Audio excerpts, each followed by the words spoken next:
Hello friends, मैं हूं राधा अग्रवाल और अपने यूट्यूब चैनल पर मैं एक बार फिर से आप सभी का स्वागत करती हूं। आज के अपने इस वीडियो में मैं आपके लिए लेकर आई हूं क्लास 6 की इंग्लिश की बुक न्यू इमेजेस के chapter 11 there have come soft rains, जो कि एक पोएम है। इसका पूरा मैं आपको मीनिंग समझाऊंगी।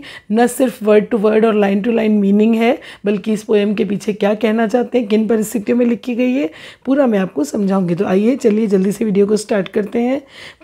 पोम का मीनिंग समझने से पहले हम इसके ऑथर के बारे में थोड़ा सा जान लेते हैं, क्योंकि कभी कभी एग्जाम्स में क्वेश्चंस इस ऑथर के इंट्रोडक्शन के बारे में भी आते हैं। जॉन फिलिप जॉनसन इस पोएम के राइटर का नाम है। Born in 1958, his is an American poet. ये एक अमेरिका के पोइट हैं। He was born in Iowa and grew up in Illinois and Indiana. ये लोवा में पैदा हुए थे और लिनॉइस और इंडियाना में बड़े हुए थे। He studied at the university of Nebraska Lincoln. Nebraska Lincoln में इन्होंने पढ़ाई की थी। His poems have appeared in several publications. इनकी पोएम्स अलग अलग पब्लिकेशंस में छप चुकी हैं, लाइक इंक्लूडिंग जिसमें Rattle, Asimov science fiction, F&SF, Apex, Mythic Delirium, Strange Horizons, Pedestal, Phantom Drift, Mithila Review and the Poetry Foundation, ये सब भी इंक्लूडेड है। इन सब पब्लिकेशंस के तले इनकी पोएम्स जो हैं वो छप चुकी हैं। He has had Pushcart, Best of Web and numerous Rhysling nominations. तो Pushcart, Best of Web, Rhysling, ये सब अवार्ड्स हैं जो बहुत अच्छी पोइट्री लिखने वालों को मिलते हैं। तो उन्हें न्यूमरस यानी बहुत सारे इन सब अवार्ड्स के लिए नॉमिनेशन उनके हो चुके हैं, उनको अवार्ड भी मिल चुके हैं। He has also written a book of graphic poetry called stairs appear in a hole outside of town. उन्होंने एक ग्राफिक्स पोइट्री वाली बुक भी लिखी थी। ग्राफिक पोइट्री जैसे कि हमारी ये वाली पोएम होने वाली है, ये देखिए, जिसमें पिक्चर के साथ स्टोरी दी हुई है। इस तरह की जो होती है उसको ग्राफिक स्टोरी बोलते हैं। तो इन्होंने एक पूरी ग्राफिक स्टोरी की बुक भी लिखी है, जो कि जिसका नाम है stairs appear in a hole outside of town. There have come soft rains was published in 2014। ये जो हमारी पोएम है जो हम आज पढ़ने वाले हैं, ये 2014 में पब्लिश हुई थी। Johnson wrote this poem in 2013 after reading Ray Bradbury's story there will come soft Rains. इसके पहले की जो आपकी पोएम है वो इसी स्टोरी पे बेस्ड है। जस्ट जो चैप्टर 10 है उसका वीडियो भी मैं अपलोड कर चुकी हूँ, आप चाहें तो वो देख सकते हैं। आपको लिंक आई बटन में भी मिल जाएगा, प्लेलिस्ट का लिंक वीडियो के एंड में मैं डाल दूँगी। तो ये पोएम जिस स्टोरी पे बेस्ड है वो लिखी है रे ब्रैडबरी जी ने, और उनकी story there will come soft rain हमारी इस पोएम के राइटर ने पढ़ी थी और उसके बाद ही उन्होंने ये पोएम लिखी। The story is about an empty family home after everyone has died in a nuclear war.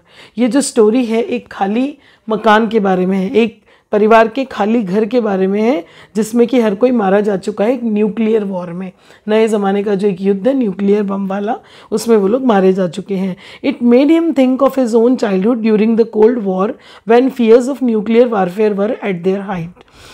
ये जो स्टोरी उन्होंने पढ़ी थी न्यूक्लियर वॉर के बारे में, उससे हमारे जो लेखक हैं मिस्टर जॉनसन, उन्हें अपने बचपन की याद आ गई, जबकि कोल्ड वॉर उन्होंने देखा था। कोल्ड वॉर मीन्स दोनों तरफ से युद्ध अभी शुरू नहीं हुआ है, लेकिन एक डर, एक वातावरण में जो है सनसनी है कि कभी भी युद्ध हो सकता है। वो डर जो है वो एक तरह से कह सकते हैं युद्ध से ज़्यादा भयंकर युद्ध का डर होता है। तो वो जो डर है, न्यूक्लियर वारफेयर का जो डर था, वो अपनी हाइट्स पे था, यानी कि बहुत ज़्यादा फैला हुआ था उस समय। The poem is about love and loss and what time does to people. ये पोएम प्रेम और लॉस के बारे में है, युद्ध के द्वारा हम क्या खोते हैं, या युद्ध के पहले जो दिन थे उसमें उन्होंने क्या खोया, और समय लोगों के साथ क्या क्या करता है, समय लोगों को क्या क्या दिखाता है, उसके बारे में पोएम है। तो आइए चलिए स्टार्ट करते हैं।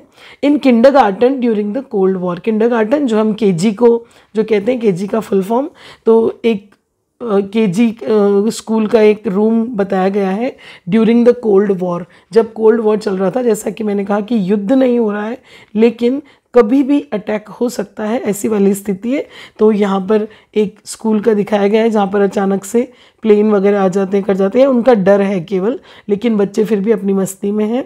In kindergarten during the cold war. Cold war के दौरान एक किंडरगार्टन में। Mid day late bells jolted us. Mid day late bells, जो मिड डे आधे दिन के दौरान जो घंटी बजती, उन्होंने हमें जॉल्टेड यानी एक झटका दे दिया।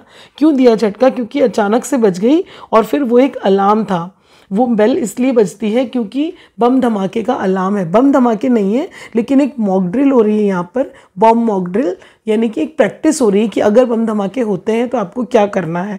तो उसका अलार्म बजता है भरी दोपहरी में, मिड डे में, और वो जो घंटी है वो इनको एकदम से झटका देती है, क्योंकि एक तो वो अचानक से अलार्म बजता है, अलार्म तो अचानक ही बजता है ना, तो युद्ध का अलार्म बजा है कि एकदम से बम हो रहे हैं। तो ये लोग अब प्रैक्टिस कर रहे हैं कि अगर ऐसा होता है, बम अटैक हो जाता है, तो आपको क्या करना है। तो mid day late bells jolted us, sending us single file into the hallway. और उसके बाद क्या हुआ कि इन लोगों को, सबको, सारे बच्चों को सिंगल फाइल, एक लाइन बना करके हॉलवे, हॉल की तरफ जो रास्ता जाता है उस पर भेज दिया गया। जैसे अलार्म बजा तो बच्चों को प्रैक्टिस कराई जा रही है कि जैसे ही बम धमाका होता है और अलार्म बजता है तो आपको क्या करना है, सीधे एक लाइन बनाकर एक के पीछे एक आपको हॉल के रास्ते से होकर हॉलवे में चले जाना है।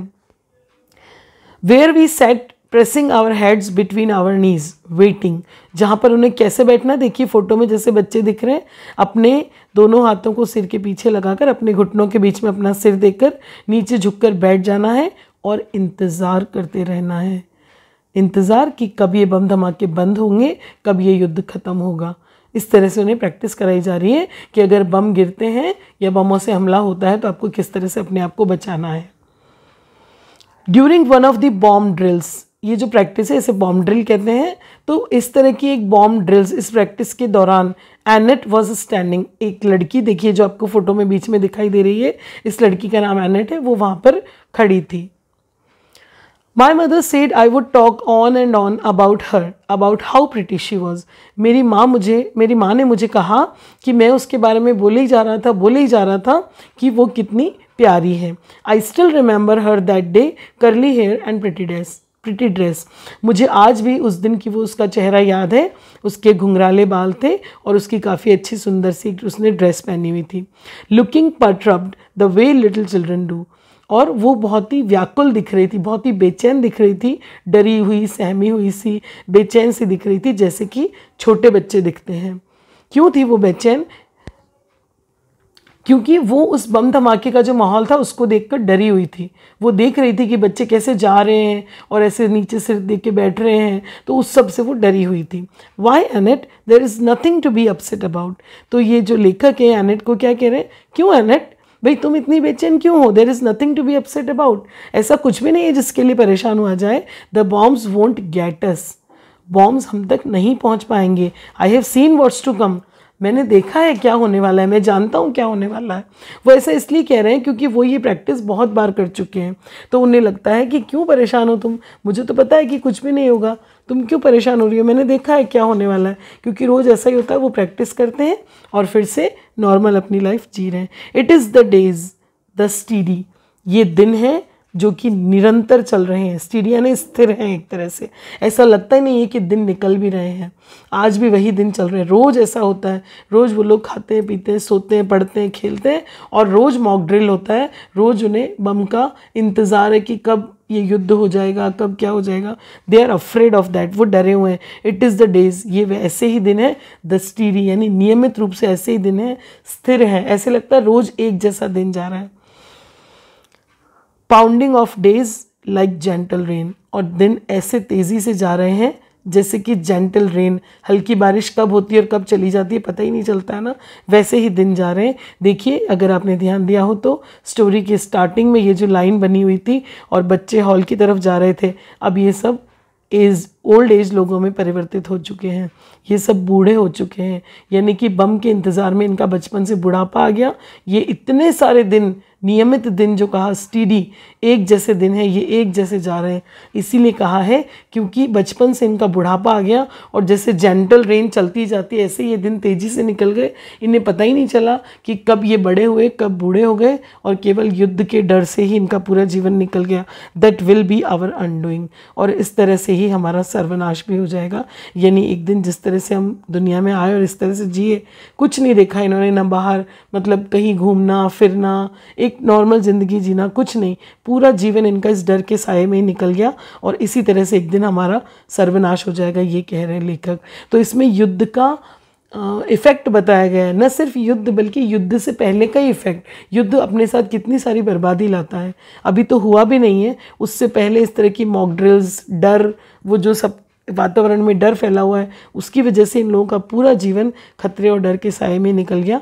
तो कहने का मतलब ये है, लेखक कहना चाहते हैं कि युद्ध बहुत ही खतरनाक चीज़ है, इससे बचना चाहिए। Thank you for watching friends.